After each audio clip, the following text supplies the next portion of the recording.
امیر المومنین خلیفۃ المسلمین داماد مصطفیٰ صلی اللہ علیہ وسلم حضرت سیدنا عثمان غنی رضی اللہ تعالیٰ عنہ کی حیات مبارکہ کے حوالے سے چند باتیں آج گفتگو کا عنوان ہے۔ نبی کریم صلی اللہ تعالیٰ علیہ وسلم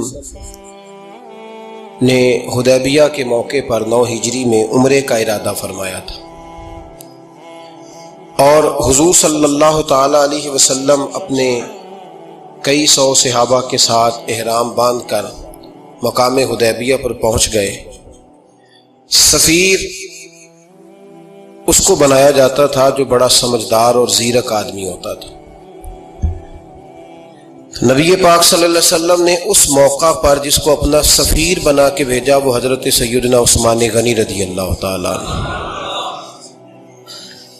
حضور نے انہیں سفیر بنا کر کے مکہ مکرمہ میں بھیج دیا اور 2 ٹارگٹ دیے اپنے سفیر کو، 2 باتیں فرمائے ایک تو جا کے مکے والوں کو بتاؤ کہ ہم جنگ کرنے نہیں آئے، اللہ کے گھر کا دیدار کرنے آئے، اور بڑے پرامن طریقے سے ہم طواف کریں گے، سعی کریں گے، عمرہ کریں گے، لوٹ جائیں گے۔ یہ ہمارا واحد ایجنڈا ہے، اس کے علاوہ کوئی پروگرام نہیں ہے۔ اور دوسرا انہیں یہ بتاؤ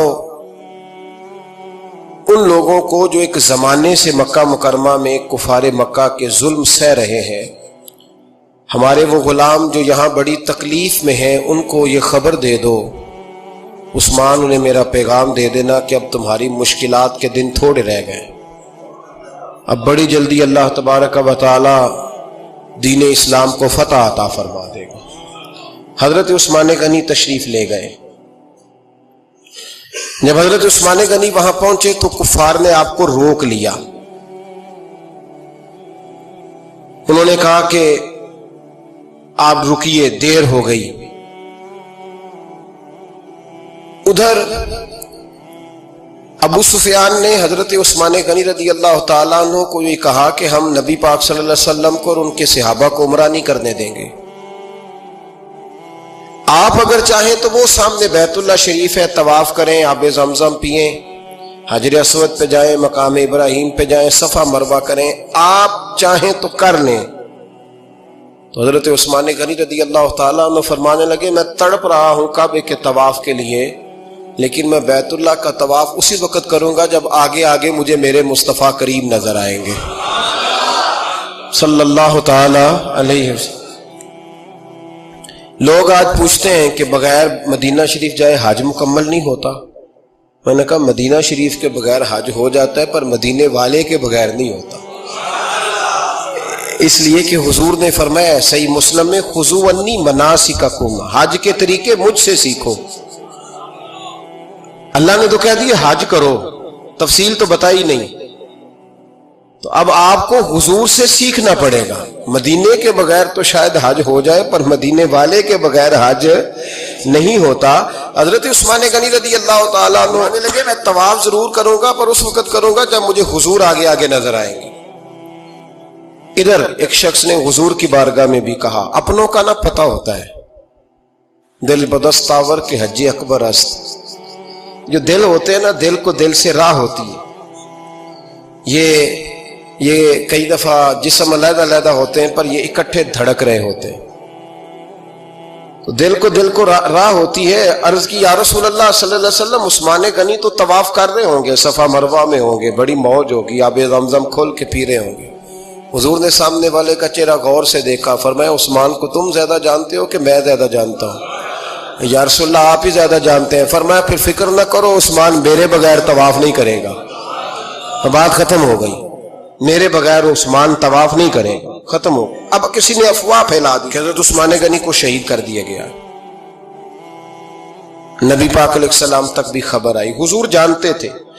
ہمارا دل نہیں کرتا کوئی انتشاری بات کرنے کو، لیکن جب لوگ کرتے ہیں تو پھر دل کو تکلیف ہوتی ہے۔ اب یہاں سب نے لکھا ہے کہ نبی پاک صلی اللہ علیہ وسلم کو خبر ملی، حضور پریشان ہوئے، صحابہ کو مشورے کے لیے بھی بلایا، بیعت رضوان بھی ہوئی۔ اگر علم غیب ہوتا یہ سارا کچھ نہ ہوتا۔ اور میں نے کہا خدا کے بندے، اگر حضور اپنا علم غیب اس وقت ظاہر کرتے تو حضرت عثمان کے لیے قرآن کی آیتیں نہ نازل ہوتی۔ اس بیعت کے تذکرے نہ ہوتے. ہر بات پہ لوگ معاذ اللہ تعالیٰ. اب دیکھیے نا یہاں یہ جملہ چھوڑنے کی کیا ضرورت ہے؟ تم قوم کو کیا دے رہے ہو؟ لوگوں کو کیا بتا رہے ہو کہ نبی پاک علیہ السلام اندھیرے میں بیٹھ کے فیصلے کر رہے تھے؟ کیا بتا رہے؟ آج انٹیلیجنس کی رپورٹس بتا دیتی ہیں کہ وہ فلاں کس طرح کا ماحول ہے اور آپ نے کس طرح کرنا ہے، تو تمہیں اپنی خفیہ ایجنسیوں کے مطابق تم فیصلہ کرو تو کہتے ہو ہم بھئی اندھیرے میں فیصلہ نہیں کر رہے، ہمیں رپورٹ ہے تو فیصلہ کر رہے ہیں. اور نبی پاک علیہ السلام کے بارے میں تم لوگوں کو یہ بتا رہے ہو کہ حضور اندھیرے میں فیصلہ کر دیتے تھے، پتہ ہی نہیں تھا.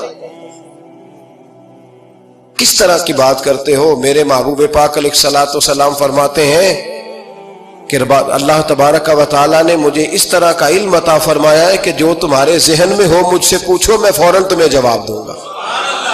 لیکن لوگ اڑ گئے ہیں، کیا کیا جائے؟ اور عجیب فلسفہ ہے. یہاں بھی گرہ لگا دی، پتہ ہوتا تو یہ سارا. اور میں نے کہا خدا کے بندے اگر یہ سارا کچھ نہ ہوتا تو پھر یہ آیتیں کیسے نازل ہوتی؟ پھر صبح قیامت تک حضرت عثمان غنی کی عظمتوں کا کیسے پتہ چلتا؟ جب خبر ملی نا کہ حضرت عثمان غنی کو شہید کر دیا گیا تو حضور نے صحابہ کو بلایا، فرمایا آؤ میری بیعت کرو. حالانکہ بیعت پہلے ہو چکی،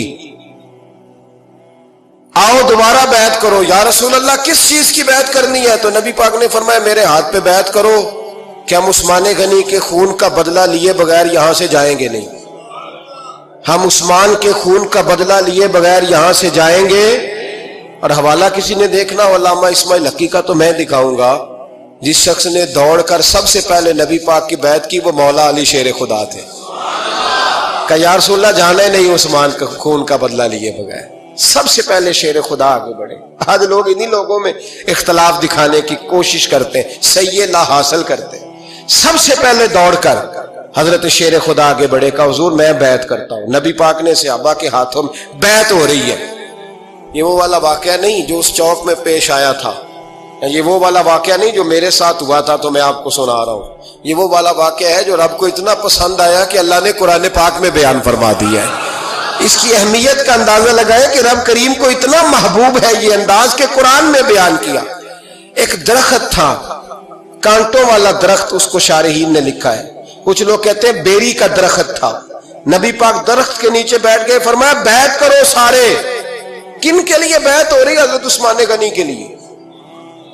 ایک بیعت دین کے لیے ہوئی، قرآن کے لیے ہوئی، حدیث کے لیے ہوئی، اللہ کی توحید کے لیے. اور آج نئے سرے سے بیعت ہو رہی ہے. کس کے لیے؟ بول کے بتائیے. حضرت سیدنا عثمان غنی رضی اللہ تعالیٰ عنہ. اس شخص کی عظمت کا کوئی اندازہ کر سکتا ہے جن کے لیے نبی پاک نے خاص کر کے تخصیص کر کے ایز اے اسپیشل بیعت لی. اور صحابہ نے جب بیعت کی تو اللہ کو اتنی پسند آئی کہ قرآن مجید کی سورہ فتح کی آیت نمبر 18 میں بیان کیا. فرمایا لقد رضی اللہ عن المؤمنین اذ یبایعونک تحت الشجرہ. فرمایا محبوب تحقیق اللہ ان مومنوں سے راضی ہے جو درخت کے نیچے آپ کی بیعت کر رہے تھے. تحقیق اللہ ان سے راضی ہوا، ان ایمان والوں سے جو درخت کے نیچے آپ کی بیعت کر رہے تھے. درخت کے نیچے تحت الشجرہ. قرآن مجید کے الفاظ اگر آپ غور کریں گے تو آپ کو حضرت عثمان غنی کی عظمت کا پتہ چلے گا اور اس واقعے کی حساسیت کی آپ کو سمجھ آئے گی کہ بیعتیں تو مسجد میں بھی ہوئی لیکن نام لے کے نہیں کہا محبوب جنہوں نے مسجد میں بیعت کی. نام لے کے نہیں کہا، حالانکہ وہ بیعتیں بھی اللہ کو بڑی محبوب ہے. بیعتیں تو میرے بھائی نبی پاک نے بیت اللہ شریف کے پاس بھی کی، مسجد نبوی میں بھی کی، لیکن یہاں نام لے کر کوئی بھول نہ جائے. کسی نے کہہ دینا تھا کوئی اور بیعت تھی جی، لوگ شرح کر رہے ہیں نا مرضی، وہ تو کسی اور کی بیعت. نام لے کے کہا محبوب تحت الشجرہ. وہ جو درخت کے نیچے بیعت ہوئی، وہ جو بیعت درخت کے نیچے ہوئی اور جنہوں نے بیعت کی لقد رضی اللہ عن المؤمنین. تحقیق اللہ ان مومنوں سے راضی ہو گیا. اللہ ان مومنوں سے. صحیح بخاری صحیح مسلم میں صحابہ نے پوچھا یا رسول اللہ اللہ کس طرح راضی ہوا ہے؟ فرمایا آج جس نے میرے ہاتھ پہ بیعت کی ہے رب کریم نے وعدہ کر لیا سب کو جنت عطا فرمائے گا. جنتی ہو گئے سارے. حضرت عثمان غنی رضی اللہ تعالیٰ عنہ کی یہ عظمت، یہ شان قرآن پاک نے بیان کر دی کہ حضرت عثمان کے نام پر صحابہ جمع ہوئے. اللہ تبارک و تعالیٰ نے اس واقعے کا ذکر قرآن مجید میں فرما دیا۔ میرے عزیز دوستو، حضرت عثمان غنی کو اللہ نے بڑی شان عطا فرمائی، بڑا مرتبہ دیا، بڑے حسین و جمیل، بڑے خوبصورت آدمی تھے۔ دیکھو نا کیا شان ہے حضرت عثمان ذی النورین۔ یہ ذی النورین کا کیا معنی ہے؟ دو نور کون ہیں؟ حضور کی دو صاحبزادیاں۔ اعلیٰ حضرت فرماتے ہیں نور کی سرکار سے پایا دوشالہ نور کا، نور کی سرکار سے پایا دوشالہ نور کا، ہو مبارک تجھ کو ذی النورین جوڑا نور کا۔ دو نوروں والے حضرت عثمان غنی۔ ایک بیٹی کا نکاح کیا، وہ وصال کر گئی تو محبوب نے دوسری بیٹی کا بھی نکاح کر دیا۔ یہ جو بیچارے پراپوگنڈے والے ہوتے ہیں نا، یہ پہلے دن سے صرف پراپوگنڈے میں ہی ہے، یہ نہ محب بن سکے نہ محبوب بن سکے۔ ان کا نہ کوئی اپنا ہوا نہ انہیں کسی نے اپنایا، یہ پراپوگنڈے والے ہی ہیں، ساری زندگی چیم گوئیاں، کانوں میں باتیں، اپنا اپنا مزاج ہے نا جی، جس کے حصے میں جو ڈیوٹی آئی۔ کچھ لوگ وہاں بھی منافقین چیم گوئیاں کرنے لگے، دوسری بیٹی بھی دے دی، دوسری بیٹی بھی دے دی، دوسری بیٹی بھی دے دی۔ محبوب کے کانوں تک آواز گئی، فرمایا زیادہ باتیں نہ کرو، میری 40 بھی ہوتی۔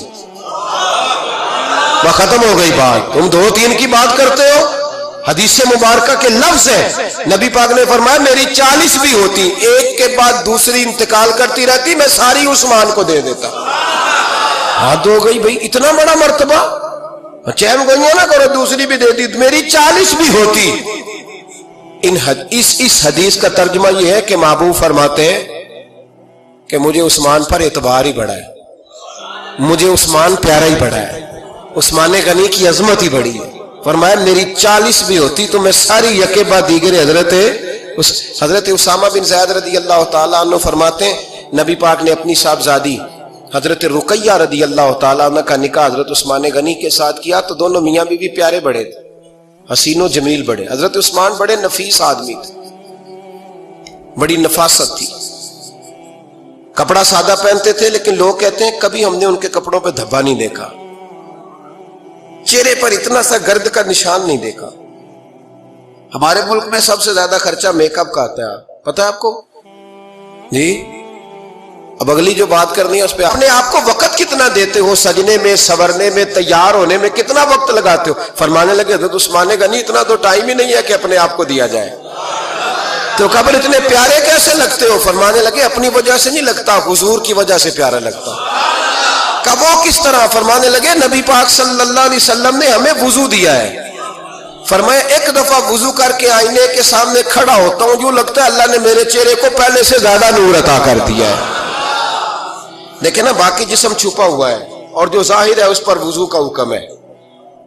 ہاتھ ظاہر ہے تو وضو کر لو، پیر پردے سے باہر ہے تو ان کو دھو لو وضو میں، چہرہ پردے سے کپڑوں سے باہر ہے تو اس کو وضو میں۔ تو عثمان غنی فرماتے 5 وضو تو میں تازہ کرتا ہوں، پچھلا ہو بھی تو نئی نماز تازے وضو سے پڑھتا ہوں، اور فرماتے اگر میرا قرآن مجید کھولنے کا ارادہ بن جائے تو پھر وضو 6 بھی ہو جاتے ہیں، اور تہجد کے وقت اٹھوں تو 7 بھی ہو جاتے ہیں۔ فرماتے ہیں علیحدہ سے درود پاک پڑھنے بیٹھوں تو پھر 10-11 وضو بھی ہو جاتے ہیں۔ میں وضو کرتا رہتا ہوں تو اللہ تازگی عطا کر دیتا ہے۔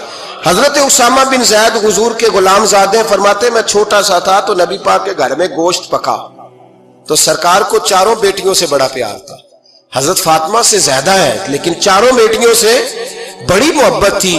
حضرت رقیہ اور جناب عثمان غنی کے گھر میں اسامہ بن زید کہتے ہیں حضور نے مجھے سالن دینے بھیجا، میں چھوٹا سا تھا اور بھی پردے کی آیتیں بھی نہیں آئی تھی، حکم بھی نہیں آیا تھا، کہتے ہیں میں سالن دینے گیا، واپس آیا تو میں نے ان دونوں کو بیٹھے دیکھا تو میں نے اتنے حسین میاں بیوی کبھی دیکھے نہیں تھے، اور میری طبیعت کھل اٹھی۔ فرماتے ہیں جب واپس آیا نا سرکار نے میرا چہرہ دیکھا، میں نے تو بات کرنی نہیں تھی، حضور نے چھیڑ دی۔ فرمایا میری بیٹی اور داماد کو دیکھ کے آئے ہو؟ یا رسول اللہ دیکھ آیا ہوں۔ فرمایا ایسا حسین جوڑا دنیا میں کبھی دیکھا ہے؟ کہا یا رسول اللہ اللہ کی عزت کی قسم کبھی دیکھا ہی نہیں۔ یہ ظاہری حسن اللہ نے حضرت سیدنا عثمان غنی رضی اللہ تعالیٰ عنہ کو عطا۔ ایک بات میری یاد رکھنا، حسن ظاہر کا نہیں ہوتا، حسن ظاہر کا نہیں ہوتا، ظاہر کا میک اپ ہوتا ہے، حسن ہمیشہ باطن کا ہوتا ہے۔ جن لوگوں کے اندر معصومیت ہوتی ہے ان کے چہروں پہ بھی آئی جاتی ہے، کوئی نہیں سمجھ آئی شاید آپ کو. اندر اگر بندہ کڑوا ہونا کسیلا ہو چہرہ نہیں روشن ہوتا. اس کی دلیل حدیث میں موجود ہے. نبی پاک صلی اللہ علیہ وسلم سے صحابہ نے کہا یا رسول اللہ اللہ کا ولی کون ہوتا ہے؟ فرمایا جس کا چہرہ دیکھنے سے اللہ یاد آئے. تو ولایت کا تعلق دل سے ہے، چہرے سے نہیں. ولایت کا تعلق بولیے دل سے ہے، چہرے سے ولایت کا تعلق نہیں ہے. لیکن حضور نے دلیل کیا دی؟ چہرہ دیکھو تو اللہ یاد آئے. گویا محبوب نے فرمایا کہ دل اگر ولی کا ہو تو پھر اللہ تعالیٰ دل کی برکت سے چہرہ بھی نورانی عطا فرما دیتا ہے. چہرہ بھی نورانی. بہت سارے میں نے ایسے بزرگوں کو دیکھا جن کے رنگ گورے نہیں تھے پر نورانی تھے. ہمارے علامہ فیض احمد اویسی صاحب رحمۃ اللہ علیہ میرے استاد گرامی کا رنگ گورا نہیں تھا، لیکن جو بابا جی کو دیکھتا تھا فدا ہی ہو جاتا تھا. رنگ گورا نہیں تھا، گندمی تھا، لیکن کیا بات تھی چہرے کی معصومیت کی. تو یاد رکھیں حضرت عثمان غنی کے باطن میں جو حسن تھا، جو وقار تھا، وہ چہرے سے چھلکتا تھا. چند خوبیاں بڑی زیادہ تھی حضرت عثمان غنی میں، بہت زیادہ تھی چند خوبیاں. ایک بہت بڑی خوبی حضرت عثمان غنی کی جس کو نبی پاک نے بڑا چاہا، وہ تھا حضرت عثمان غنی کا سخی ہونا. مالا والے سخی نہیں ہوندے. مالا والے سخی ان کے پاس تو پیسہ وافر ہوتا ہے، کسی وقت 10,000 کا تعاون کاری دیتے ہیں کسی کے ساتھ. وہ سخی نہیں ہوتے. بھائی کسی ایک بندہ 1.5 کروڑ کی اسامی ہے تو کسی کو 20,000 کا تعاون کر دے، سخاوت تھوڑی ہے. کروڑوں روپیہ اس کے پاس پڑا ہوا ہے. مالا والے سخی، یہ میاں صاحب نے کہا ہے، مالا والے سخی نہیں ہوندے. سخیاں کل مال نہیں ہوندا.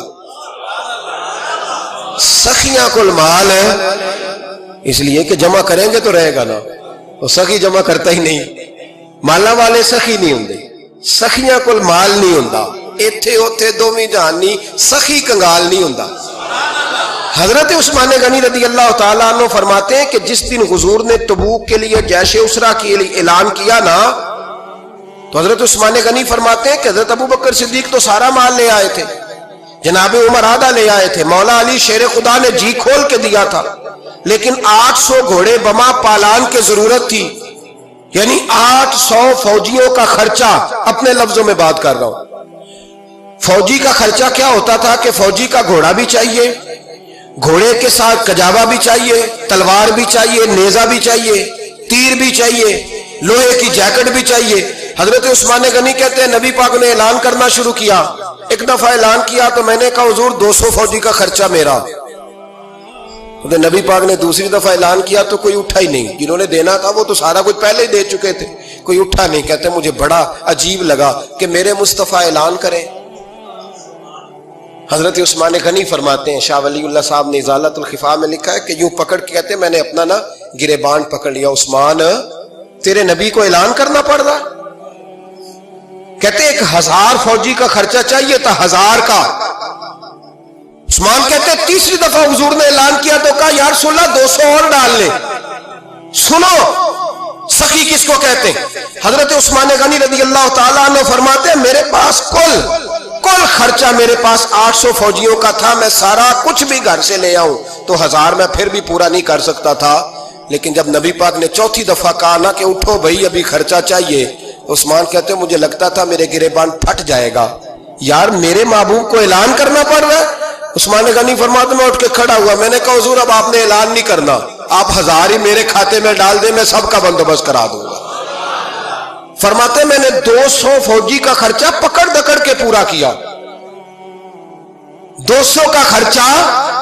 غریب اصل میں اللہ سے تجارت نہیں کرتا اس لیے امیر نہیں ہوتا. غریب اللہ سے تجارت کرے نا، اللہ سے، اس کے رستے میں 200 دے کے 70 گنا کی امید رکھے یہاں بھی وہاں بھی، پھر امیر ہو جائے. یہ تجارت نہیں کرتا، یہ کہتا ہے اللہ کے رستے میں امیر خرچ کریں گے، میری نہیں ڈیوٹی. حضرت عثمان غنی کہتے میرے پاس 800 کا بندوبست تھا، میں نے 1000 کا دیا. حضور تشریف لے گئے. فرماتے ہیں جہاد سے جب واپسی ہوئی نا، ایک ایسا سودا تھا جس میں سے مجھے نفع کی امید ہی نہیں تھی، پر اللہ نے مجھے 11 گنا نفع عطا فرمایا. مالا والے سخی نہیں ہوندے، سخیاں کل مال. دیکھیں نا جنت البقیع، وہ والا قبرستان جس میں کوئی دفن ہو جائے تو نبی پاک کی سفارش کا حقدار ہو گیا. وہ والا قبرستان جس کا نام ہی جنت ہے، وہاں نا ایک یہودی اپنے جانور باندھا کرتا تھا، تو سرکار ایک دن اس طرف گئے تو واپس آئے، حضرت عثمان غنی قریب کھڑے تھے، نبی کریم صلی اللہ تعالی علیہ وسلم نے فرمایا عثمان اس جگہ کی طرف ذرا چکر لگانا، جگہ بڑی اچھی ہے۔ عثمان غنی گئے، جگہ خرید کے واپس آ گئے۔ حضور نے فرمایا ہوا ہے؟ عرض کی حضور خرید آیا ہوں۔ فرمایا میں نے تو چکر لگانے کا کہا تھا۔ کہا یا رسول اللہ آپ نے یہ بھی تو فرمایا تھا جگہ بڑی اچھی ہے، تو جس کو آپ نے اچھا کہہ دیا یہودی کے پاس تو نہیں نہ رہنی چاہیے، تو میں نے خرید دی۔ شرم نہیں آتی لوگوں کو۔ حضرت عثمان کے بارے میں بات کرتے ہیں، جس قبرستان میں سیدہ پاک بی بی صاحبہ حضرت فاطمہ الزہرا آرام کر رہی ہے، وہ زمین حضرت عثمان نے تحفہ دی ہے۔ حیا نہیں آتی بات کرتے؟ شرم نہیں آتی؟ یہ صدقہ سیدہ فاطمہ کا ہی ہے، انہی کے لیے اللہ نے تحفہ دیا، اور اس کے پیسے حضرت عثمان غنی نے ادا کیے۔ پھر اس قبرستان میں سیدہ پاک نے آرام کیا، پھر اسی قبرستان میں عثمان ابن مسعود نے آرام کیا، پھر اسی قبرستان میں حضرت حلیمہ سعدیہ لیٹی ہوئی ہیں، اسی قبرستان کے اندر نبی پاک کی زوجہ سیدہ عائشہ آرام کرتی ہیں، پھر اسی زمین پر میرے محبوب کے پیارے نواسے امام حسن آرام فرما۔ حضرت عثمان غنی رضی اللہ تعالیٰ عنہ کے بارے میں بات کرتے تیری زبان نہیں کانپتی؟ ان کو بات کرتا ہے جن کے تحفے اہل بیت نبوت نے قبول فرمائے اور وہاں آرام کرنا انہوں نے پسند کیا، اتنا بڑا جرأت مند ہو گیا تو۔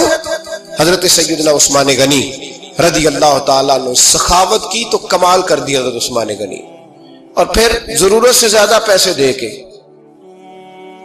وہ کنویں کی بات بڑی معروف ہے، میں نے بس اشارہ کرنا ہے، نبی پاک نے بھی اعلان کیا تو بڑا ہی اعلان کر دیا، فرمایا وہ میٹھے پانی کا کنواں ہے، قبضہ یہودی کا ہے، جو بندہ خرید کر وقف کرے گا نا اسے کیا ملے گا؟ تو حضور نے فرمایا میری جیب میں جنت کی ٹکٹ ہے، میں اسے جنت دے دینی، یہ ہے عرض جنت، یہ طیبہ کی زمین ہے، جنت بھی یہی، مال کے جنت بھی یہی ہے، جنت لے لے مجھ سے، لے لے۔ حضرت عثمان غنی گئے، اس کو کہا بھائی کنواں میرے ہاتھ بیچ دے، کنویں کی قیمت تھی 500-700 دینار، تو حضرت عثمان 500-600 دینار کل کنویں کی قیمت تھی۔ جناب عثمان غنی گئے، یہودی کو پتا تھا کہ یہ خریدنا چاہتے ہیں، فرمایا یار یہ کنواں بیچ دو، کہنے لگا نہیں بیچنا، فرمایا قیمت منہ مانگی، کہنے لگا قیمت میری مرضی کی، کہا تمہاری مرضی کی، اپنی اپنی اوقات ہوتی ہے نا قیمت لگانے کی، تمہاری مرضی کی، کہنے لگا میری شرط ہے میں ایک دن کے لیے کنواں دوں گا، ایک دن میں ایک دن آپ، فرمایا یہ بھی منظور ہے، کتنے پیسے؟ اس نے کہا میں 3000 دینار لوں گا، 500-600 کا ہے۔ حضرت عثمان غنی فرمانے لگے تو نے اپنی اوقات کے مطابق 3000 مانگا ہے، میں 40,000 لے کے آیا تھا، اپنی اوقات کے مطابق مانگا، 40,000 دینار میری جیب میں۔ یہودی کہنے لگا عثمان تو تاجر ہے، اور عام تاجر نہیں، عالمی سطح کا تاجر ہے، لوگ تیری تجارت کی مثالیں عرب میں دیتے ہیں، پر 500-600 کا کنواں 40,000، فرمانے لگے مسئلہ کنویں کا نہیں، مسئلہ مصطفیٰ کے فرمان کا ہے، وہ جو حضور کا فرمان پورا کرنا ہے نا اس کے لیے 40,000 تھوڑے ہیں، میرے پاس تھے ہی اتنے جو لے کے آیا ہوں۔ حضرت عثمان نے پیسے چکائے، اس نے کہا ایک دن پانی ملے گا، فرمایا منظور ہے، وہ ایک دن بیچا کرتا تھا پانی، حضرت عثمان نے اعلان کر دیا جو میرا دن ہے نا فری پیو، اپنے بھی پیو، بیگانے کا اعلان کوئی نہیں کرنا، میرا کوئی پروگرام نہیں، لیکن آپ مطلب ہلکا ہلکا ایسے ایسے دیکھیں گے، سوچیں گے، غور کریں گے، او بھائی پیسہ بھی بانٹنے سے، چلو بولو تو صحیح نا، اس پر بھی آپ حامی تو بھرے نا، سچی بات کر تو لینی چاہیے نا، چلے عمر آپ 2 سال کے بعد کر لینا، 6 سال کے بعد کر لینا، پر ہاں نہ تو صحیح کرے نا، پیسہ بھی ہمیشہ بانٹنے سے۔ ملا رومی رحمت اللہ علیہ فرماتے ہیں کنویں سے سادہ پانی نکل جائے تو تازہ آ جاتا ہے، اور اگر پانی کنویں کے اندر رہے سارا ختم نہ ہو تو باسی ہو جاتا ہے، اس لیے فرمایا کرتے تھے میں اس کنویں سے پانی پیتا ہوں جس پہ رش زیادہ ہوتا ہے، اس لیے کہ وہاں سے پانی ختم ہوتا ہے تو تازہ آتا رہتا ہے۔ فرماتے تو اللہ کے راستے میں سارا خرچ کر دے، اللہ تازے عطا کر دے گا اور پہلے سے زیادہ عطا کر دے گا۔ میرا آپ کا مسئلہ یہ ہے کہ تجارت بندوں کے ساتھ ہے، بندوں کے ساتھ جو تجارت ہے نا بندے کنجوسی کر جاتے ہیں، بندے کا تو صحیح کام چل جائے تو پارٹنر کو فارغ کر دیتا ہے، تو فارغ ہے، اور اگر کبھی کسی کی دکان میں کوئی کرایہ دار اچھا اس کی دکان چل جائے تو مالک کہتا ہے تو جا اب دکان میں نے خود کھول لی ہے، وہ فارغ کر دیتا ہے. بندوں کا تو مزاج اور اللہ تبارک و تعالیٰ سے جب تجارت ہوتی ہے نا، میں نے ایسے لوگ دیکھے ہیں جن کے گھروں میں لاکھوں روپیہ ماہانہ آتا ہے، غربت نہیں جاتی. ان کو سوچنا چاہیے کہ کثرت والا پیسہ آیا ہے پر برکت والا نہیں آیا. حضرت عثمان غنی رضی اللہ تعالیٰ عنہ فرماتے ہیں کہ میں نے پہلے بھی میں بڑا تاجر تھا، لیکن جب سے مصطفیٰ کے نام پر خرچ کرنا شروع کیا، پھر کہاں کہاں سے آیا کب. اور بڑی سیانی بات فرماتے ہیں، آپ فرماتے ہیں میں کلمہ پڑھنے سے پہلے تجارت کو وقت زیادہ دیتا تھا، اور مسلمان ہونے کے بعد میں نے تجارت کو ٹائم تھوڑا دیا، پر اللہ نے روزی مجھے زیادہ عطا فرمائی. اس لیے برکت پر ہماری توجہ نہیں رہی، غیبی خزانوں پر خیال ہم نے چھوڑ دیا ہے. غیبی خزانوں سے جو چیز ملتی ہے وہ زیادہ ملتی ہے، جو مادی ذرائع سے ملتی ہے وہ چیز کم ہوتی. حضرت عثمان غنی پر الزام لگا جب آپ کا دور حکومت تھا.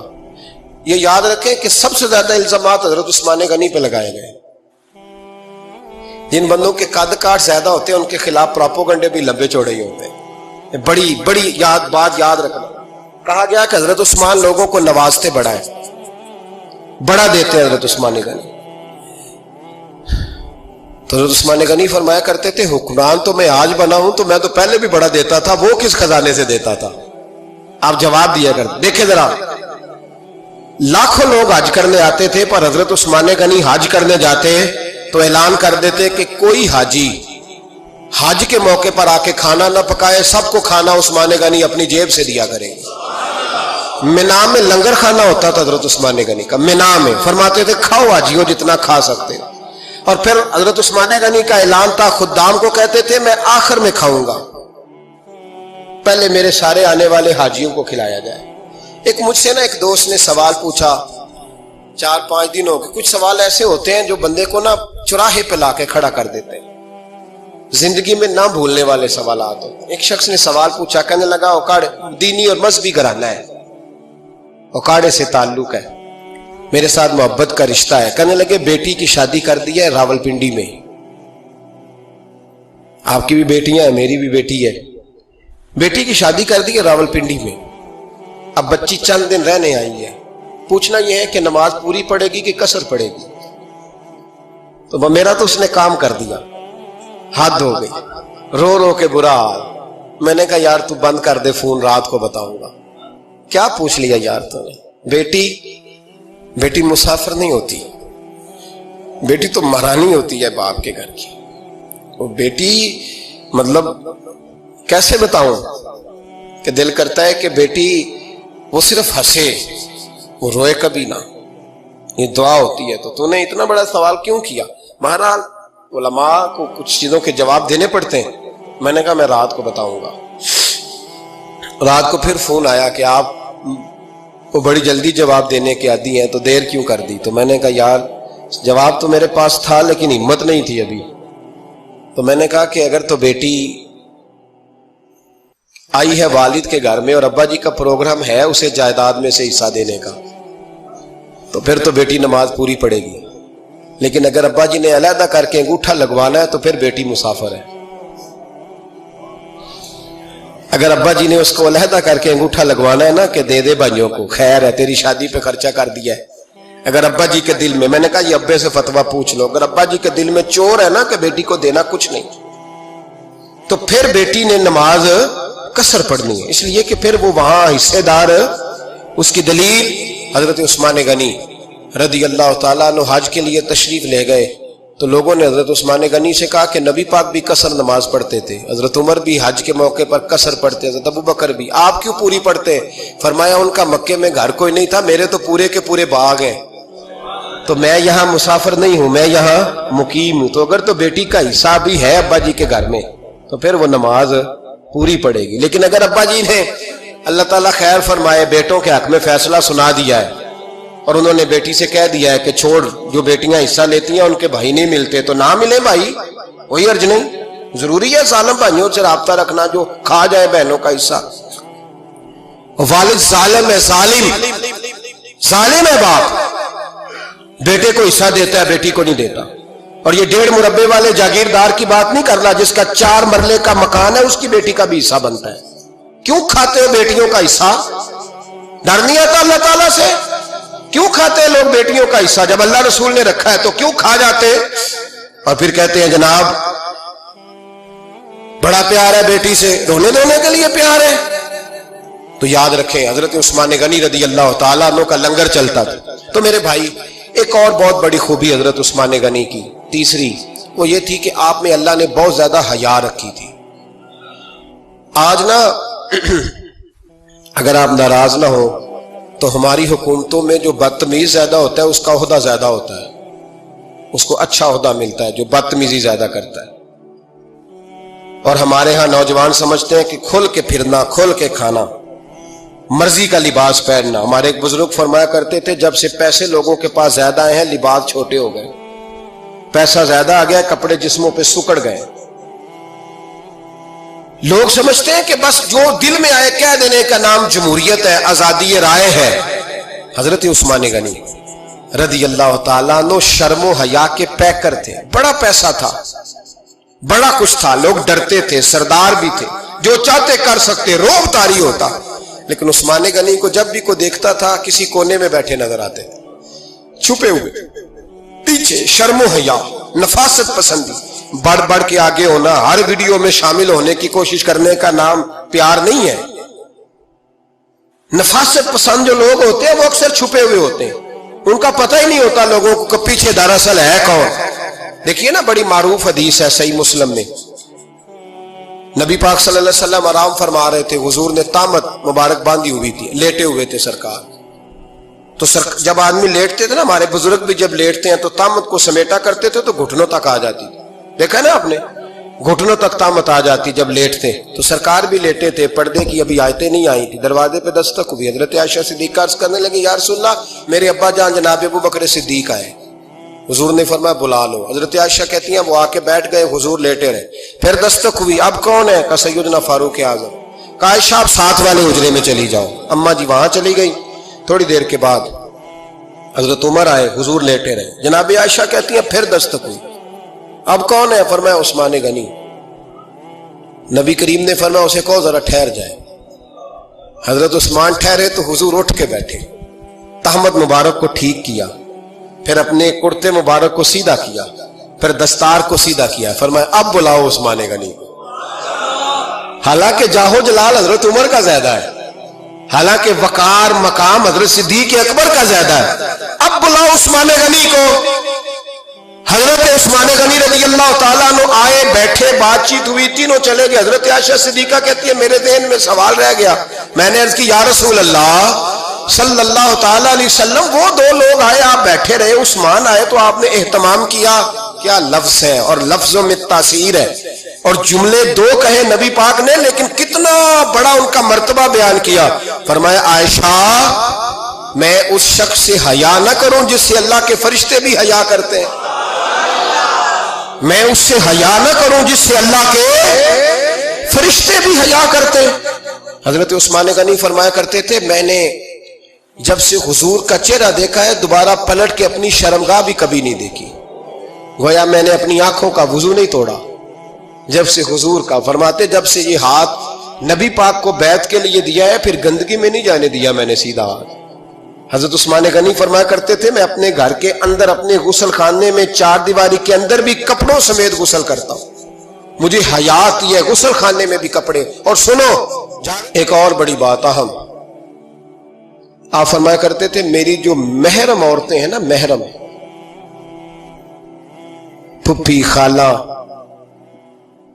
میری جو محرم عورتیں ہیں، فرمایا کرتے تھے میں نے کبھی ان کے بھی چہرے آنکھ بھر کے نہیں دیکھے، ان کے بھی چہرے کبھی میں نے آنکھ بھر کے نہیں دیکھے۔ جو میری محرم عورتیں ہیں پھپھی خالہ، فرماتے تھے ان سے بھی جب بات کرتا ہوں تو میں چہرہ جھکا کے۔ ہمارے ہاں تو کزن ایک دوسرے سے سلام لیتے ہیں، لڑکیاں لڑکے کزن ایک دوسرے سے سلام لیتے ہیں۔ بچیاں آیا کرتی تھی تو میری کبھی کبھی مجھے بتایا جاتا تھا، میں نے ایک پابندی لگا دی، بچیاں جب مدرسے میں آتی تھی کہ جو دور سے بچی آئے اس کو جس آدمی کا نام لکھا ہو بتایا جائے وہی لینے آئے۔ ایک دن مجھے اطلاع دی گئی کہ آپ تھوڑی دیر آئیں، میں گھر گیا تو مجھے بتلایا گیا ایک بچی ہے تو اس کو جو پہلے لینے آتا تھا وہ نہیں آیا، کوئی اور آیا۔ میں نے اس کے بھائی کو فون کیا کہ آپ لینے نہیں آئے، کہنے لگے یہ کزن ہے ہمارا، اس کے ساتھ بھیج دیں آپ، ہمارا ہی کزن ہے، خالہ زاد ہے۔ میں نے کہا یار آپ کہاں ہو؟ کہنے لگے مجھے 20-25 منٹ لگ جائیں گے۔ تو میں نے کہا ابھی کلاسیں بھی جاری ہیں تو آپ ہی آ جانا خود ہی۔ میں نے کہا سب آپ بھیج دیں، مجھے اعتبار ہے اس پہ۔ میں نے اس کو ایک بات کہی جو آپ کو بھی کہتا ہوں، میں نے کہا یار تمہیں اعتبار ہے تو اللہ رسول کو اعتبار کیوں نہیں؟ انہوں نے کیوں غیر محرم بنایا ہے؟ عجیب تماشا ہے۔ مجھے پھپھی ذات پہ، خالہ ذات پہ، ماموں ذات پر اعتبار ہے، نبی پاک کو کیوں نہیں؟ آپ کو زیادہ پیار ہے لوگوں سے یا نبی پاک کو امت سے زیادہ پیار ہے؟ کیا مطلب تماشا ہے؟ کیا مزاج بنا لیا میں نے اور آپ؟ نبی پاک نے ایک شخص پر اعتبار نہیں کیا، پر میں اس سے پردہ کرو، آپ نے اور میں نے کیسے کر لیا؟ نبی پاک نے خالہ ذات، پھپھی ذات، دیور پر، جیٹ پر، سالے پر، بہنوئی پر اعتبار نہیں کیا، پابندی لگا دی۔ تو نے کیسے کیا؟ تیرے دل میں زیادہ درد ہے، تو زیادہ دین کو سمجھنے لگا ہے، انسانیت زیادہ اچھل آئی ہے تیرے اندر۔ اعتبار کیا ہوتا؟ یاد رکھنا، دنیا میں جتنے گھر تباہ ہوئے ان لوگوں کی وجہ سے نہیں ہوئے جن پر اعتبار نہیں تھا، ان کی وجہ سے ہوئے جن پر اعتبار تھا۔ گھر کا بیٹی لنکا ڈھائے، باہر والے آ کے کبھی بھی گھر میں کوئی نقب زنی نہیں کرتے، جب بھی کرتے اعتبار والے کرتے۔ میرے رسول پاک علیہ الصلوۃ والسلام کی وہ ازواج جن پر اللہ کو اتنا اعتبار ہے کہ رب کہتا ہے میرے محبوب کی بیویوں تمہاری جیسی دنیا میں دوسری ہے ہی کوئی نہیں، اللہ کو اتنا اعتبار ہے۔ لیکن ایک نابینا صحابی آئے تو حضور کی 2 ازواج بیٹھی تھی، تو نبی پاک نے فرمایا پردہ کرو۔ یا رسول اللہ وہ تو نابینا ہے۔ فرمایا تمہیں تو نظر آ رہا ہے نا، تمہاری آنکھیں تو کھلی ہوئی ہیں۔ حضور کو اعتبار نہیں تھا؟ بس کر دیں۔ سب سے بڑا ظالم وہ ہے جو کہتا ہے مجھے بیٹی پہ اعتبار ہے، وہ ظالم ہے، وہ اپنی بیٹی کے ساتھ ظلم کر رہا ہے۔ جو کہتا ہے مجھے اعتبار ہے، کالج جا رہی ہے، یونیورسٹی جا رہی ہے، اکیلے آ جا رہی ہے، مجھے اعتبار ہے، یہ ظلم کر رہا ہے بچی کے ساتھ۔ وہ تو بچی ہے، اس کا تو ذہن کمزور ہے۔ ہو سکتا ہے صاف دل ہو، لیکن سامنے جو شیطان چوکوں میں گلیوں میں دائیں بائیں گھوم رہے ہیں وہ تو صاف دل نہیں ہے نا، وہ تو معصوم طبع نہیں ہے نا۔ تو بعض اوقات بڑے اچھے نفیس بچے بھی شیطانوں کا شکار ہو جاتے ہیں۔ خدا کا خوف کریں۔ حضرت عثمان غنی کی زندگی، حضرت عثمان فرماتے ہیں جو محرم عورتیں تھیں ان کی طرف بھی آنکھ بھر کے نہیں دیکھا، اس لیے کہ وہ خاتون ہے، میں مرد ہوں، میری حیا مانی۔ آج لوگوں کو شوق ہو گیا عورتوں کی مجلس میں دوڑ دوڑ کے جانا، وہاں بیٹھنا، وہاں وقت بتانا۔ پیرانے عظام کہتے ہیں کہ وہ درویشنیوں کے بیچ بیٹھے ہیں جی، باپ بیٹی ہوتے ہیں جی، مریدنی اور پیر۔ میں نے کہا کوئی نہیں ہوتے، اس رشتے پر استدلال ہے۔ اعلیٰ حضرت فرماتے ہیں واجب ہے پردہ پیر اور مریدنی کا، یہ پردہ واجب ہے۔ اگر کوئی شخص اس طرح بے پردہ بیعت لے گا، بیچ میں بیٹھے گا، تو اس کا تو مرید ہونا ویسے ہی حرام ہے، جائز ہی نہیں ہے۔ جو سارا دن تعویذ دھاگے کے لیے بیٹھا رہے اور بیویوں سے گفتگو کرتا رہے۔ خدا را حضرت عثمان غنی رضی اللہ تعالیٰ عنہ کی زندگی میں جو باتیں ہمیں بہت زیادہ ملتی ہیں ان میں نفاست ہے، آپ کی حیا ہے، سخاوت ہے۔ ایک بات اور سن لیں، بڑا ستایا گیا حضرت عثمان غنی کو، پراپوگنڈے کیے گئے، آپ کے خلاف مہم چلی، عبداللہ ابن سبا نے بڑی مہم جوئی کی آپ کے خلاف، یہودیوں نے مسلمانوں کا روپ دھار کر بڑا آپ کو ستایا، تکلیفیں دی۔ جی آپ اپنے رشتہ داروں کو بڑا دیتے ہیں، فرمایا کرتے تھے جیب سے دیتا ہوں، مال خزانہ سے نہیں دیتا۔ حضرت عثمان غنی رضی اللہ تعالیٰ عنہ کو بڑا ستایا گیا۔ یہ واحد خلفائے راشدین میں خلیفہ ہے جن کا 40 دن پانی بند کیا گیا، کھانا نہیں آنے دیا گیا۔ لیکن کمال ہستی حضرت عثمان غنی کی، مولا علی جیسے شیروں نے جا کے کہا آپ اشارہ کریں، یہ جو آپ کے خلاف نکلے ہوئے ہیں تو ایک تلوار سے مار دیے جائیں گے۔ تو حضرت سیدنا عثمان غنی فرمانے لگے میں وہ والا مینڈا نہیں بننا چاہتا جس کی وجہ سے مدینے کی گلیاں رنگین ہو جائیں، امن کا کہا خلافت چھوڑ دیں۔ فرمایا حضور نے کہا تھا اللہ تمہیں ایک قمیض پہنائے گا، لوگ اتارنا چاہیں گے، تم نے اتارنی نہیں۔ صبر سے، حوصلے سے، اطمینان سے، یہ وہ واحد ہستی ہے حضرت عثمان غنی، انہوں نے شہادت قبول کر لی لیکن تلوار نہیں چلنے دی، لوگوں کو ایک دوسرے کے گلے نہیں کاٹنے دی۔ وہ شخصیت ہے حضرت عثمان غنی کی، لیکن بڑا ستایا گیا، بڑا پراپوگنڈا۔ مجھے بتائیے اس کے بارے میں اللہ قرآن کی آیتیں نازل کر دے اور جس کے بارے میں مصطفیٰ کریم ایک بار نہیں تین بار جنت کی بشارت عطا کر دے، کوئی بندہ ہمیں تاریخ بتائے، حوالے دے، کہانیاں سنائے تو ہم اس کی کہانیاں دیکھیں گے یا نبی پاک کا فرمان دیکھیں گے؟ بولیں، جا کے بولیں، جا کے۔ کسی کہانی پر کبھی بھی کان، بس ایک حدیث میں نے بڑی دفعہ سنائی ہے، پھر سناتا ہوں، ترمذی میں ہے، نبی پاک جنازگاہ تک گئے جنازہ پڑھنے، یا رسول اللہ فلاں آدمی انتقال کر گیا، جنازگاہ تک تشریف لے گئے جنازہ پڑھانے، لیکن جنازگاہ تک پہنچ کر محبوب نے فرمایا اس کا جنازہ نہیں پڑھانا۔ یا رسول اللہ کیوں؟ فرمایا اس لیے کہ یہ عثمان غنی سے بغض رکھتا تھا، تو حضور تو اس کا جنازہ نہیں پڑھتے۔ خبردار کسی داستان پہ کان نہ دھریں، عقلیں دوڑاتے پھرتے ہیں لوگ، ایسے ہوا تھا تو ویسے ہوا تھا تو اس نے کہا تھا تو اس نے کہا تھا، ہمیں اس کی نہیں خبر، ہمیں تو مصطفیٰ کا پتہ ہے۔ جو حضور نے جن کی شان بیان کر دی، ان کی شان پر ہم کسی تاریخ کا حوالہ مزید ضرورت محسوس ہے، بس اپنی طبیعت میں سادگی اور صفائی پیدا کریں، سخاوت پیدا کریں، حیا پیدا کریں، یہ حسن ہے۔ اس حسن کو حضرت عثمان غنی نے تقسیم کیا ہے، اللہ سمجھنے کی توفیق عطا فرمائے۔ آخر دعوانا